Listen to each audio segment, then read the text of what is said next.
محترم حاضرین، سامعین سامعات، آج کے اس خطبے کا موضوع ہے دین کو کیسے سمجھیں۔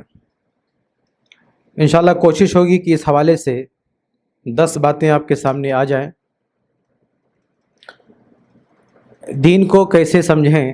دیکھیے، آج اس امت میں جو اختلافات ہیں، جو فرقہ بندیاں ہیں، جو الگ الگ گروہ ہے، اس کی وجہ یہ نہیں ہے کہ یہ لوگ قرآن پر ایمان نہیں رکھتے یا رسول صلی اللہ علیہ وسلم پر ایمان نہیں رکھتے یا احادیث کو قبول نہیں کرتے۔ اسلام کے نام پہ جتنی جماعتیں ہیں، جتنے فرقے ہیں، سب کا یہ دعویٰ ہے، سب کا یہ ماننا ہے کہ ہم قرآن پر ایمان رکھتے ہیں، قرآن کو مانتے ہیں، ہم حدیث پر ایمان رکھتے ہیں، حدیث پر مانتے ہیں، ہم رسول پر ایمان رکھتے ہیں، رسول کو مانتے ہیں۔ یہ سب کا دعویٰ ہے۔ کوئی یہ نہیں کہتا ہے کہ ہم اللہ کو نہیں مانتے یا رسول کو نہیں مانتے یا قرآن کو نہیں مانتے یا حدیث کو نہیں مانتے۔ حتیٰ کہ جو منکرین حدیث ہیں وہ بھی کہتے ہیں ہم حدیث کو مانتے ہیں، وہ کہتے ہیں کچھ حدیثیں ہیں جو ہم نہیں مانتے۔ تو جب قرآن اور حدیث اور رسول صلی اللہ علیہ وسلم کو ماننے پر پوری امت کا اتفاق ہے، پوری امت کلمہ پڑھ رہی ہے، تو پھر اتنے سارے اختلافات کہاں سے آ گئے؟ تو اس اختلاف کی وجہ، جو بنیادی وجہ ہے، وہ دین کو سمجھنے کے طریقے کا الگ الگ ہونا ہے۔ یعنی سب کا دین ایک ہی ہے، قرآن ایک ہے، رسول ایک ہے، حدیث ایک ہے، سب ایک ہے، لیکن اس قرآن اور حدیث کو کیسے سمجھیں، اس سے مسائل کا استنباط کیسے ہو، اس کا کیا معنی مطلب لیا جائے، یہاں پہ خیالات بدل جاتے ہیں، یہاں پہ طریقے بدل جاتے ہیں، یہاں پہ منہج بدل جاتا ہے، اور پھر نتیجے میں الگ الگ فرقے بن جاتے ہیں۔ تو جو الگ الگ طریقے ہیں دین کو سمجھنے کے میں، اس میں صحیح طریقہ کیا ہے، وہ آج ہمارا موضوع ہے۔ ہم ایک نظر ڈالتے ہیں کہ آج جو لوگ کلمہ پڑھنے والے ہیں، ان کے یہاں دین سمجھنے کا طریقہ کیا ہے۔ دیکھیے، ایک گروہ ایسا بھی ہے جس نے دین سمجھنے کے لیے کشف و کرامات کا سہارا لیا ہے۔ یعنی دین میں کون سی بات صحیح ہے، کون سی بات غلط ہے، وہ کشف سے جان لیتے ہیں، وہ کرامتیں طے کرتی ہیں کون صحیح ہے کون غلط ہے۔ وہ یہ دعویٰ کرتے ہیں کہ ڈائریکٹ اللہ تعالیٰ ہمارے دلوں میں بات ڈال دیتا ہے۔ جیسے ایک واقعہ یہ لوگ بیان کرتے ہیں نا کہ مسجد نبوی میں امام عبدالرزاق حدیث سنا رہے ہیں، ایک بندہ بیٹھا ہوا ہے جو حدیث سننے میں شریک نہیں ہے۔ لوگوں نے کہا کہ بھائی اتنے بڑے محدث حدیث سنا رہے ہیں اور آپ یہاں بیٹھے ہوئے ہو۔ تو وہ شخص کیا کہتا ہے کہ وہاں لوگ عبدالرزاق سے حدیثیں سن رہے ہیں، یہاں وہ بیٹھا ہوا جو ڈائریکٹ رزاق سے سن رہا ہے۔ تو اب دیکھیے، ایسے لوگوں کے یہاں دین سیکھنے کا ذریعہ کیا ہے؟ ڈائریکٹ اللہ سے کنیکشن، ہم وہاں سے سیکھتے ہیں، اللہ ہم کو ڈائریکٹ بتاتا ہے۔ یہ ان کا سورس ہے دین سیکھنے کا۔ یہ سمجھتے ہیں ہمارے دلوں میں الہام ہوتا ہے، ہمارے دلوں میں کوئی آ کے باتیں ڈال کے جاتا ہے، بتا کے جاتا ہے، اس کو یہ دین سمجھتے ہیں۔ ظاہر سی بات ہے کہ یہ طریقہ نہیں ہے اللہ کے رسول کا، صحابہ کرام کا، کہ آپ یہ اتنا بڑا دعویٰ کر لو کہ ڈائریکٹ اللہ تعالیٰ ہم کو سکھاتا ہے۔ کوئی شیطان آ کے آپ کے خواب و خیال میں کچھ بھی بول کے چلا گیا، آپ اس کو سمجھ لیں کہ ہمارا بہت بڑا سورس ہے۔ تو یہ ایک طریقہ ہے کچھ لوگوں کے دین سیکھنے کا، ان کے یہاں دین کے نام پر کشف و کرامات بھری ہوئی ہے۔ ایک دوسرا طبقہ ہم کو ملتا ہے جس نے دین سیکھنے کے لیے خواب و خیالات کو اپنا معیار بنا لیا ہے۔ یعنی دین میں کیا صحیح ہے کیا غلط یہ طے ہوگا خواب سے، کہ ہم نے خواب دیکھا، فلاں بزرگ نے خواب دیکھا، پتہ چلا یہ صحیح ہے، اللہ کے رسول آ کے بتا گئے، فلاں بتا کے گئے، فلاں بتا کے گئے۔ یعنی ان کے خواب طے کریں گے کیا حق ہے کیا باطل ہے۔ یہ ایک دوسرا طریقہ، ظاہر سی بات ہے کہ یہ بھی درست نہیں ہے۔ قرآن و حدیث میں یہ طریقہ نہیں بتایا گیا ہے اتباع دین کا۔ ایک تیسرا طبقہ ہے جو قرآن و حدیث کو سمجھنے کے لیے اپنی عقل ہی کو کل معیار سمجھتا ہے۔ اس کا ماننا کیا؟ نہ کشف و کرامات، نہ خواب و خیالات، اللہ نے ہمیں جو عقل دی ہے، دماغ دیا ہے، یہی کل سرمایہ ہے۔ قرآن اٹھاؤ، اپنی عقل استعمال کرو، جو سمجھ میں آئے مان لو۔ حدیثیں اٹھاؤ، اپنی عقل استعمال کرو، جو سمجھ میں آ جائے مان لو۔ اب ظاہر سی بات ہے کہ سب کی اس طبقے میں جتنے لوگ ہیں یعنی عقلانیت والے، ان کا ہر آدمی ایک اپنی الگ ہی ٹیم بنا کے رکھی ہوئی ہے۔ ظاہر سی بات یہ طریقہ بھی صحیح نہیں ہے دین سیکھنے کا کہ اپنی عقل ہی کو کل کائنات سمجھ لو۔ ایک چوتھا گروپ ہے جو بالکل اس کے اپوزٹ ہے، وہ کہتا نہیں ہماری حیثیت نہیں کہ ہم ڈائریکٹ قرآن و حدیث کو سمجھ سکیں، تو ہم کیا کرتے ہیں کہ کسی امت میں کسی ایک شخصیت کو طے کر دیتے ہیں، وہ سب کچھ سمجھ کے ہم کو بتائے گا، ویسے ہم چلیں گے۔ اس کو بولتے ہیں تقلید۔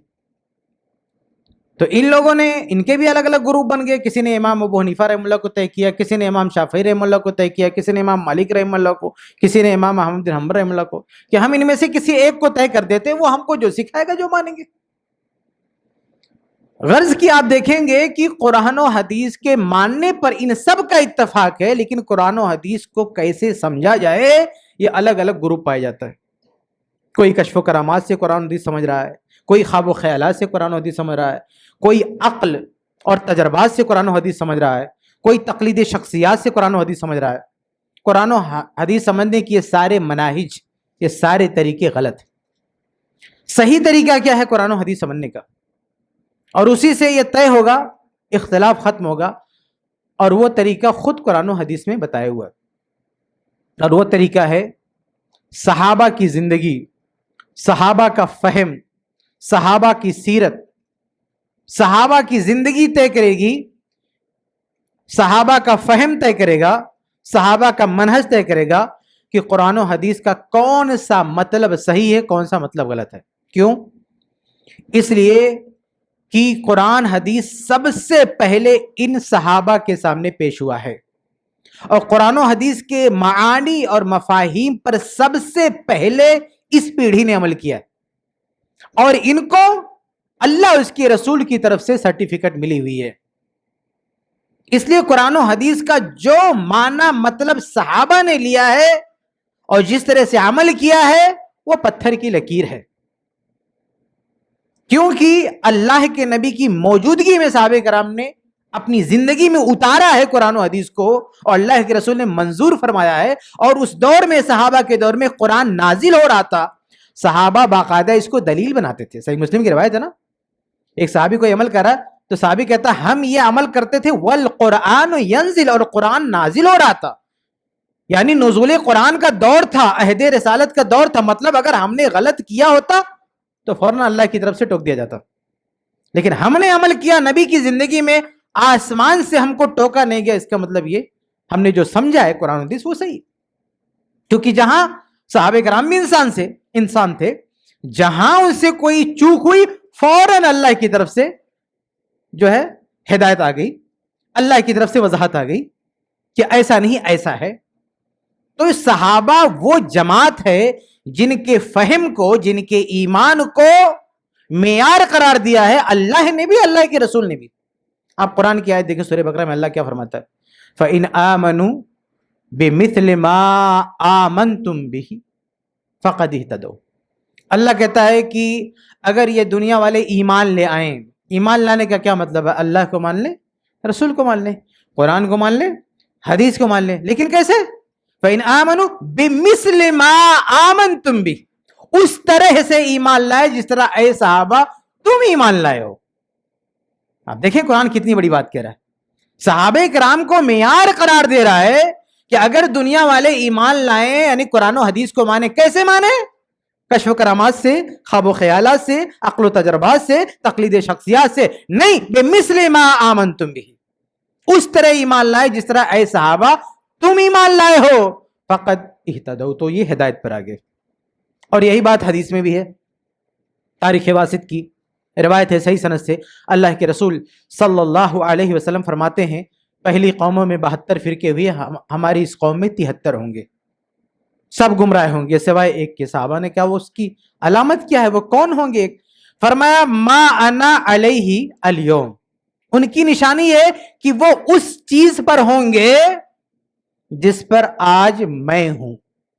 اللہ کے نبی صلی اللہ علیہ وسلم اس وقت کس چیز پر تھے؟ دو چیز تھی، قرآن اور حدیث۔ اللہ کے نبی کے پاس دو ہی چیزیں نا، قرآن اور حدیث۔ تو کہا کہ اس جو ہے ہدایت یاب جماعت کی نشانی یہ کہ وہ انہی چیزوں پر ہوگی جن پر آج میں ہوں، یعنی قرآن و حدیث پر۔ لیکن اسی پر بس نہیں کیا، آگے کہا وَأَصْحَابِي، اور میرے صحابہ جس پر ہے۔ حدیث نے بھی صحابہ کو جوڑ دیا۔ تو یہ اس کو ہم کہتے ہیں فہم سلف، اس کو ہم کہتے ہیں صحابہ کا فہم۔ تو قرآن و حدیث کو سمجھنے کا، دین کو سمجھنے کا صحیح طریقہ یہ ہے کہ جیسے صحابہ نے سمجھا ہے ویسے سمجھو۔ اب آئیے اس کو مثالوں سے بھی ہم کھول دیتے ہیں۔ مثال کے طور پر ہمارے یہاں ایک چیز دیکھنے میں ملتی ہے، اللہ کے نبی صلی اللہ علیہ وسلم کی یوم پیدائش پر جشن میلاد منانا، عید میلاد منانا۔ اب جو لوگ عید میلاد مناتے ہیں ان سے جا کے پوچھو کہ بھئی یہ کیوں کرتے ہو، تو دلیل میں کیا دیں گے؟ قرآن کی کچھ آیتیں پڑھ کے سنائیں گے کہ اللہ تعالیٰ قرآن میں کہتا ہے اللہ کی رحمت پر خوش ہو جاؤ۔ اللہ کے نبی تو رحمت للعالمین ہے، کیوں نہ خوشی منائے؟ ایسے قرآن کی آیتیں پڑھیں گے لوگ۔ صحیح بخاری کی حدیثیں پڑھیں گے کہ موسیٰ علیہ السلام کو نجات ملی، وہ دن جو ہے روزے کا ہو گیا، خوشی کا دن ہو گیا۔ اللہ کے نبی سب پیدا ہوئے، کیوں نہیں خوشی کا دن ہے؟ ایسے یہ لوگ قرآنی آیات اور صحیح احادیث پیش کر کے مدلل کریں گے کہ عید میلاد کیا ہے، درست ہے۔ آپ آ جاؤ اہل حدیث کے پاس، بھیا آپ عید میلاد مناتے ہو؟ کہے گا نہیں۔ کیوں؟ قرآن کی آیتیں پڑھنا شروع کرے گا، الیوم اکملت لکم دینکم، حدیث پڑھنا شروع کرے گا، من احدث فی امرنا ھذا ما لیس منہ فہو رد۔ اب دیکھیے کیا مسئلہ ہے، ایک طرف جو شخص عید میلاد منا رہا ہے وہ اس کی تائید میں قرآن و حدیث پڑھ رہا ہے، جو نہیں منا رہا ہے وہ بھی قرآن و حدیث پڑھ رہا ہے، کون صحیح ہے؟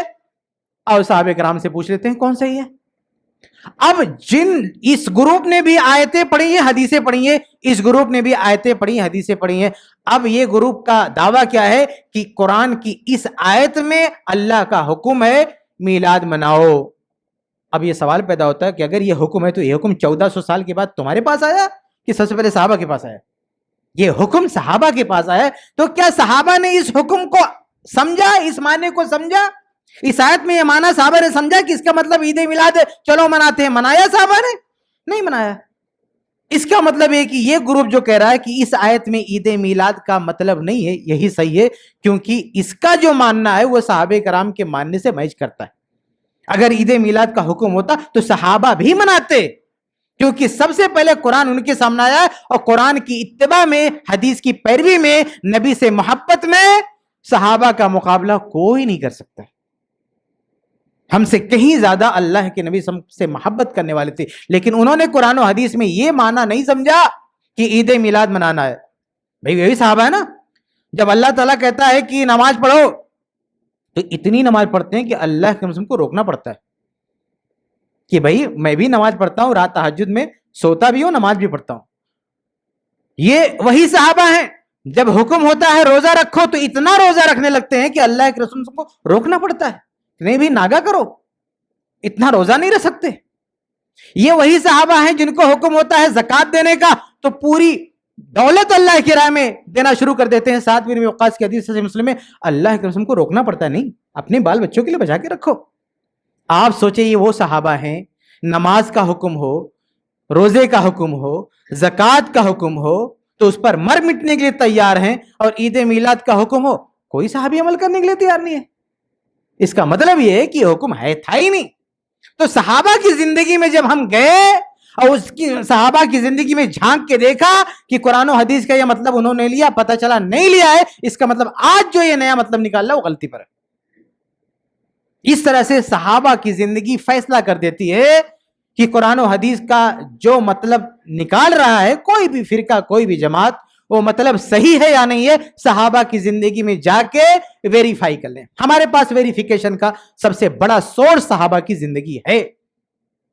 تو یہ خلاصہ یہ کہ دین کو سمجھنے کا طریقہ کیا ہے؟ صحابہ کی زندگی۔ اور جب ہم یہ کہتے ہیں، اسی کو ہم دوسرے الفاظ میں کہتے ہیں فہم سلف، جب ہم سلف بولتے ہیں نا تو اس میں اصلاً صرف اور صرف صحابہ کرامی مراد ہوتے ہیں.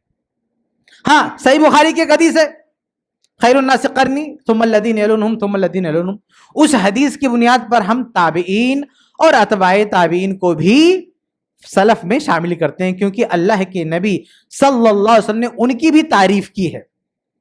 تو سلف میں صحابہ ہیں, تابعین ہے, اتباع تابعین ہے, بس اس کے بعد کسی بھی نسل کے لیے, کسی بھی دور کے لوگوں کے لیے قرآن و حدیث میں ان کو سند نہیں کہا گیا, ان کو سرٹیفکیٹ نہیں دی گئی. سرٹیفکیٹ اسی تین گروہ کو دی گئی ہے, صحابہ کو, تابعین کو, اتباع تابعین کو. اس میں بھی جو صحابہ ہیں ان کے لیے پوری صراحت کے ساتھ ان کو اصل معیار قرار دیا گیا ہے. اس لیے تابعین بھی اگر صحابہ کے خلاف گئے تو ہم صحابہ کے ساتھ رہیں گے, تابعین کا ساتھ چھوڑ دیں گے, عہد تابعین کے ساتھ چھوڑ دیں گے. تو خلاصہ یہ ہے میرے بھائیوں کہ دین کو سمجھنے کا صحیح طریقہ یہی ہے, قرآن اور حدیث و صحابہ. اس لیے ہم اپنے آپ کو کہتے ہیں اہل الحدیث. اہل الحدیث کا مطلب کیا ہوتا ہے؟ قرآن کو بھی حدیث کہا گیا تو اہل حدیث کا مطلب قرآن ماننے والا. حدیث فرمان رسول کو بھی حدیث کہا گیا تو اہل حدیث کا مطلب فرمان رسول ماننے والا. اور جو آثار صحابہ ہیں ان کو بھی حدیث کہا جاتا ہے, موقوف حدیث, یہ بھی اس میں شامل ہے. اہل حدیث کا مطلب صرف یہ نہیں قرآن حدیث ماننے والا, نہیں, اہل حدیث کا مطلب قرآن ماننے والا, حدیث ماننے والا, صحابہ کے آثار کو بھی ماننے والا. ان تینوں کو ملا کے ایک لقب ہم استعمال کرتے ہیں اہل الحدیث. اسی کو سلفیت سے بھی تعبیر کیا جاتا ہے کیونکہ اللہ, اس کے رسول اور صحابہ کے ساتھ رہنا ہے. اسی کو سلفیت سے, اہل الاثر سے, اصحاب الحدیث سے, اہل الحدیث سے, یہ سارے القابات جو ہے ایک ہی مفہوم کو ادا کرتے ہیں. تو یہ سب سے بنیادی چیز ہے دین کو سمجھنے میں. صحیح طریقہ کیا ہے؟ قرآن حدیث کے ساتھ صحابہ کرام. آگے بڑھتے ہیں. دوسری چیز ہے میرے بھائیوں کہ علم دین کا, یعنی دین کا, علم دین کا, دینی چیزوں کا تصور کیا ہے. یعنی ایک دینی جو علوم ہے, قرآن کا علم ہے, حدیث کا علم ہے, شریعت کا علم ہے, یہ ایک الگ علم ہے. اور جو دنیاوی علوم ہے یہ الگ ہے. آج بہت سارے لوگوں نے دین کو سمجھنے میں ٹھوکر کھائی ہے. اس کی ایک وجہ یہ کہ انہوں نے دونوں کو مکس کر دیا. کہا کہ اسلام میں علم کی کوئی تفریق نہیں ہے. جو لوگ کہتے ہیں دینی علم الگ, دنیاوی الگ, علم الگ, وہ غلط کرتے ہیں. حالانکہ یہ سب سے بدترین, سب سے گمراہ لوگ ہیں جو یہ کہتے ہیں کہ دینی علم اور دنیاوی علم میں فرق نہیں, سب ایک ہے. انتہائی نکمے لوگ ہیں یہ امت کے ذہن و دماغ کو خراب کرنے والے, زہر پھیلانے والے لوگ ہیں جو کہتے ہیں دین کا علم, دنیا کا علم دونوں ایک ہے. دونوں ایک ہے اس کا مطلب یہ ہے کہ جو دنیاوی علم حاصل کر لیا ہے اس کے لیے آ گیا, پورا شریعت کا علم ہے وہ. حالانکہ دونوں میں فرق ہے, بہت سارا فرق ہے. میں ایک دو آپ کے سامنے وضاحت کروں. سب سے پہلا فرق کیا ہے کہ دینی علم حاصل کرنا ہر مسلمان پر فرض ہے. ابن ماجہ کی صحیح حدیث, طلب العلم فریضۃ علی کل مسلم. علم کا حاصل کرنا فرض ہے ہر مسلمان مرد و عورت پر. یہ کون سا علم ہے؟ سائنس کا, میڈیکل کا, انجینئرنگ کا, وکالت کا نہیں. یہ دین کا علم ہے جو ہر ایک پر فرض ہے, جبکہ دنیاوی علم ہر ایک پہ فرض نہیں ہے. یہ ایک بڑا فرق ہے. دوسرا ایک فرق کیا ہے؟ دوسرا فرق یہ ہے کہ دینی علم حاصل کرنے کے بعد اس کی پریکٹس ضروری ہے, اس کو عمل میں لانا ضروری ہے. آپ نے نماز سیکھا, پڑھنا ضروری ہے. آپ نے روزہ سیکھا, پڑھنا ضروری ہے. آپ نے زکوٰۃ سیکھا, ادائیگی ضروری ہے. لیکن جو دنیاوی علم ہے اس کی پریکٹس ضروری نہیں ہے. آپ نے میڈیکل کی تعلیم حاصل کی, کوئی ضروری نہیں ہے کہ آپ اس کی پریکٹس کریں. آپ سوئچ کر سکتے, کسی اور فیلڈ میں جا سکتے. آپ نے وکالت کی تعلیم حاصل کی ہے, کوئی ضروری نہیں کہ آپ جا کے کورٹ کچہری میں کیس لڑیں. آپ کوئی اور کاروبار کر سکتے, بزنس کر سکتے. یعنی آپ دنیاوی علم حاصل کرنے کے بعد اس کی پریکٹس ضروری نہیں ہے, دینی علم حاصل کرنے کے بعد پریکٹس ضروری ہے. یہ دوسرا فرق ہے. تیسرا فرق کیا ہے میرے بھائیوں؟ تیسرا فرق یہ ہے کہ دینی علم نفلی عبادت سے بہتر ہے. اللہ کے رسول کی صحیح حدیث ہے کہ فضل العالم علی العابد کفضل علی ادناکم. ایک عالم کی, ایک عبادت کرنے والے پر ایسے ہی فضلت ہے جیسے اللہ کے نبی کی ایک عام آدمی پر فضلت ہے. تو یہ جو کہا گیا کہ عالم کی عبادت کرنے والے پر فضلت ہے, اس عالم سے کون مراد ہے؟ ڈاکٹر, انجینئر, وکیل. یعنی اگر کوئی میڈیکل تعلیم حاصل کرنا ہے تو نماز پڑھنے والے سے بہتر ہے, نفلی نماز سے, تہجد سے بہتر کام کر رہا ہے وہ نہیں. یہ دینی علم قرآن و حدیث کا علم ہے. اگر قرآن و حدیث کا علم حاصل کر رہا ہے تو وہ نفلی نماز پڑھنے والے سے بہتر ہے. یہ تیسرا فرق ہے. چوتھا فرق کیا ہے؟ ہم قبر میں جائیں گے تو وہاں جب ہم سوالات میں کامیاب ہو جائیں گے تو ایک روایت میں آتا ہے کہ فرشتے پوچھیں گے ما یدری کا، تمہیں کیسے پتا چلا؟ ایک روایت میں ما علم کا یا ما علم کا، تمہیں کس نے بتایا، کون سے علم نے تمہیں قبر میں کامیاب کیا؟ مردہ کیا کہے گا؟ قرأت کتاب اللہ فآمنت به وصدقته، میں نے اللہ کی کتاب پڑھی، ایمان لایا، تصدیق کی، اس لیے آج کامیاب ہوں۔ یہ کون سا علم مراد ہے آپ پہ؟ یہ کہے گا کہ میں نے میڈیکل کی تعلیم حاصل کی، میں نے سائنس کی تعلیم حاصل کی، میں نے وکالت کی، تو آج قبر کے سوال میں کامیاب ہو گیا؟ نہیں، یہ اس کا مطلب دینی علم دنیاوی علم الگ ہے۔ ایسے ایک پانچواں فرق ہے، اللہ کے ہاں جب ہم کھڑے ہوں گے تو وہاں جو ہمارا محاسبہ ہوگا، حساب کتاب، تو ایک سوال کیا ہوگا کہ ماذا عمل فیما علم، جو علم حاصل کیا تھا کتنا عمل کیا؟ یہ کون سے علم کا سوال ہوگا بھائی؟ کسی نے میڈیکل تعلیم حاصل کیا تو اللہ پوچھے گا میڈیکل پہ کتنا عمل کیا؟ کسی نے وکالت کا علم حاصل کیا تو اللہ پوچھے گا کتنا عمل کیا؟ نہیں، یہ دین کا علم مراد ہے۔ تو یہ تمام فرق ہے میرے بھائیوں، دینی علم دنیاوی علم میں بڑا فرق ہے۔ بلکہ ایک فرق ایسا ہے کہ اس موڑ پر وہ لوگ بھی دونوں میں فرق کرنا شروع کر دیتے ہیں جو دن رات چلاتے ہیں کہ نہیں دونوں ایک ہی ہے۔ وہ کیا ہے؟ صحیح مسلم کی حدیث ہے نا کہ قیامت کے دن 3 لوگ سب سے پہلے جہنم میں جائیں گے، اس میں سے ایک کیا ہے؟ عالم، قاری قرآن، یہ سب سے پہلے جہنم میں جائے گا۔ تو اب یہ جو ڈاکٹر انجینئر جو چلاتے ہیں صبح شام نہیں دینی علم دنیاوی علم ایک ہے، جب یہ حدیث آتی ہے تو کہتے ہیں اس سے مراد وہ مسجد والے امام ہیں، وہ مدرسے والے علماء ہیں، وہ سب سے پہلے جہنم میں جائیں گے۔ اپنے آپ کو سائڈ کر لیتے ہیں۔ ہم بھی کہتے ہیں ٹھیک ہے، اس سے مراد ڈاکٹر انجینئر نہیں ہے، دین کا عالم ہے، اگر اس نے ریاکاری کی ہے، دکھاوا کیا، وہ جہنم میں جائے گا۔ لیکن یہ حدیث دلیل ہے کہ دینی علم الگ ہے اور دنیاوی علم الگ ہے۔ تو یہ دوسرا بہت بڑا دین کو سمجھنے میں بہت بڑی رکاوٹ یہ ہے کہ لوگوں نے دونوں کو مکس کر دیا ہے، تو اور یہ سمجھتے ہیں کہ ہم دنیاوی علم حاصل کر کے بھی شریعت میں مہارت حاصل کر سکتے ہیں۔ نہیں، شریعت کا علم حاصل کریں گے تب آپ دین کو صحیح طریقے سے آپ سمجھ سکیں گے۔ آگے بڑھتے ہیں۔ تیسری چیز یہ میرے بھائیوں کہ دین کو سمجھنے کے لیے دینی علوم کی دین کی ایک ترتیب ہے، اگر اس ترتیب کو آپ سامنے نہیں رکھیں تو بھی آپ دین کو نہیں سمجھ سکتے۔ ترتیب کیا ہے؟ سب سے پہلے عقیدہ سے ہونا چاہیے، سب سے پہلے ایمان سے ہونا چاہیے۔ میری ترتیب وہ یہ جو کتب حدیث کی، آپ کوئی بھی حدیث کی کتاب اٹھا کے دیکھیں، بخاری، مسلم، سنن ابی داؤد، سنن ترمذی، وہاں ایک ترتیب ملے گی۔ سب سے پہلے کون سی حدیثیں محدثین لا رہے ہیں؟ عقیدے کی، ایمان کی۔ پھر کون سی حدیثیں لا رہے ہیں؟ کتاب الطہارہ کی، نہانے دھونے کی۔ پھر کون سی حدیثیں لا رہے ہیں؟ نماز کی۔ ایک ترتیب آپ کو ملے گی حدیثوں میں، کتب حدیث میں، اور یہ ترتیب خود اللہ کے رسول صلی اللہ علیہ وسلم کی بتائی ہوئی ہے۔ معاذ بن جبل رضی اللہ تعالیٰ عنہ کو اللہ کے نبی صلی اللہ علیہ وسلم نے یمن بھیجا، بخاری وغیرہ کی روایت ہے، تو کیا کہا؟ سب سے پہلے توحید سکھانا ان کو۔ کیا کہا؟ سب سے پہلے توحید سکھانا، یہ مان جائے تو نماز سکھانا، یہ بھی سیکھ جائے تو زکات سکھانا۔